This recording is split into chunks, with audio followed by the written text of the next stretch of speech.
O assunto diálogo é um tema muito interessante, porque embora na terapia seja um tema muito recorrente, é muito comum as pessoas não perceberem isso como um problema, ou até mesmo simplesmente acharem que conversar com um parceiro é simplesmente difícil. Oi pessoal, eu sou Marcelo Moura Svanock, sou terapeuta individual, de casal e de família, e hoje eu tô aqui pra gente conversar um pouquinho sobre o tema do diálogo entre o casal. O diálogo é a base do relacionamento, é aquilo que permeia permanentemente o relacionamento. Mas mesmo assim, muitas pessoas dizem ter dificuldades de se comunicar com o parceiro ou com a parceira, ou até mesmo de querer conversar cada vez menos. Mas então por que isso acontece? Bom, são inúmeros os fatores. Pode ser por crenças de um dos membros do casal ou dos dois, de que, por exemplo, conversar só atrapalha. Muitas vezes os homens que têm esse tipo de crença, mas nem sempre. Mas o que é importante frisar é que até mesmo para brigar, a gente precisa estabelecer algumas regras para a discussão poder ser mais produtiva. Esse tema é bem extenso e possivelmente eu aborde ele aqui no futuro novamente. Mas eu queria poder deixar para vocês alguns conceitos para vocês poderem pensar e quem sabe eu possa ajudá-los em algumas dificuldades de diálogo que vocês possam estar tendo. O primeiro ponto e conceito que eu queria trazer para vocês é que o diálogo pode se tornar um pouco tóxico ou até mesmo desgastante se ele for visto como um cabo de guerra, onde um tem que ganhar e o outro perder, onde tem que ter um certo, um errado, um vencedor e um perdedor. Quando o casal for conversar sobre algo que está incomodando ou até mesmo discutir um assunto, é interessante que ambos possam ouvir os dois lados, né? Para que possa haver uma construção em conjunto sobre determinado assunto. Que trocas podem ser feitas, o que dá para abrir mão e o que não dá. Eu acho que um exemplo disso seria, por exemplo, dois cônjuges querem coisas diferentes, né, no relacionamento. Um quer poder ver mais os amigos, ou até mesmo sair para praticar um esporte, enquanto o outro quer poder ter mais aquele primeiro junto consigo em casa, para os dois poderem ter mais tempo juntos. Não existe certo ou errado, os dois estão certos naquilo que querem. Então o mais interessante disso é que possa daí ser construído algo que faça sentido para os dois. Algo que talvez possa pegar tanto a ideia de poder sair, talvez não todos os dias, talvez não praticar o esporte todos os dias, mas alguns dias da semana, enquanto nos outros dias da semana possa ser visto mais o que o outro quer, como ficar mais tempo juntos. Não existe um certo. O mais interessante é que isso vai ser uma construção que é do casal e ambos têm que estarem dispostos a conversar um com o outro juntos. O segundo conceito diz respeito a gente poder falar mais de si do que do outro, ou apontar mais o dedo para si do que para o outro. É muito comum nos diálogos os casais apontarem o dedo para o outro e reclamarem daquilo que não estão satisfeitos.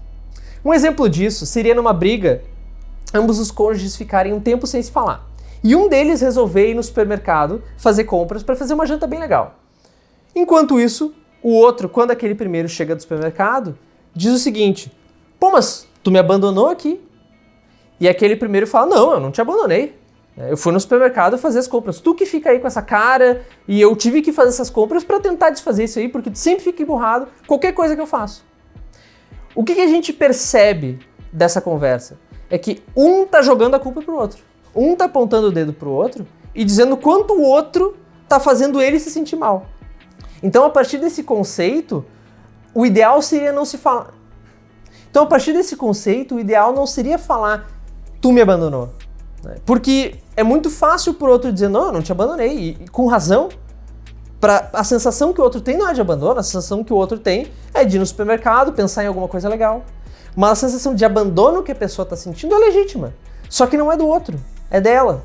Então, o mais interessante seria poder dizer: eu me senti abandonado. Assim como o outro cônjuge, ao invés de dizer, tu fica aí com essa cara emburrada, não. Posso dizer, eu fiquei chateado com a discussão que a gente teve. Eu fiquei entristecido com a discussão que a gente teve.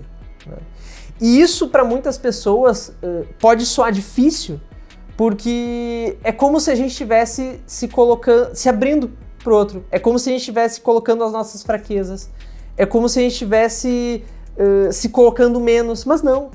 Isso é o que facilita pra gente poder dialogar, porque é algo que a gente realmente está sentindo.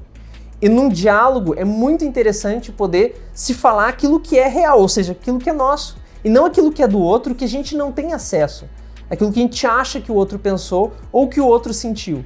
Isso a gente não pode afirmar, né? No máximo a gente pode questionar, sim, se o outro sentiu algo daquela forma, se o outro decidiu por abandonar, mas não afirmar que o outro abandonou. Bom, e o terceiro conceito que eu quero trazer para vocês sobre o assunto do diálogo é que não tem problema dar um tempo para pensar sobre o diálogo, dar um tempo para esfriar a cabeça quando as coisas esquentam um pouco. No meio de uma discussão, o clima pode acabar esquentando e a gente ficar irritado, né? Isso dificulta o diálogo do casal e acaba por atrapalhar.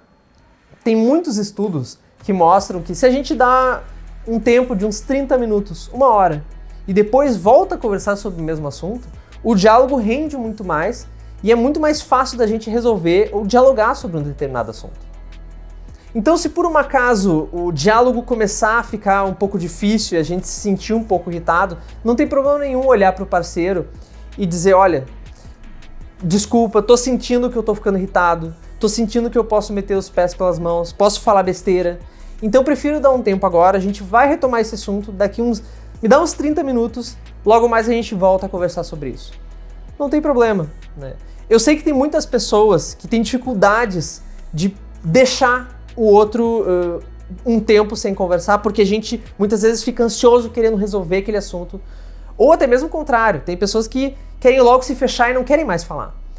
Mas se for acordado pelos dois isso, é muito mais fácil. Um sabe que não tem problema, né? Dá um tempo, a gente vai retomar o assunto depois. Enquanto o outro não vai se sentir pressionado a sempre ter que estar conversando, ele vai saber que ele pode dar um tempo, e depois eles retornam e conversam, vai ficar muito melhor. Mas pessoal, o tema do diálogo entre casal é um tema muito extenso, né? Isso foi só uma palhinha. Espero poder ter ajudado um pouco vocês, e clareado um pouco algumas dúvidas, né? Fico bem contente de estar podendo conversar isso aqui com vocês. Se tiverem dúvidas, deixem nos comentários, vou adorar poder ler e de repente conversar um pouco mais sobre esse assunto, entre outros, com vocês em próximos vídeos, tá certo? Um abração, pessoal!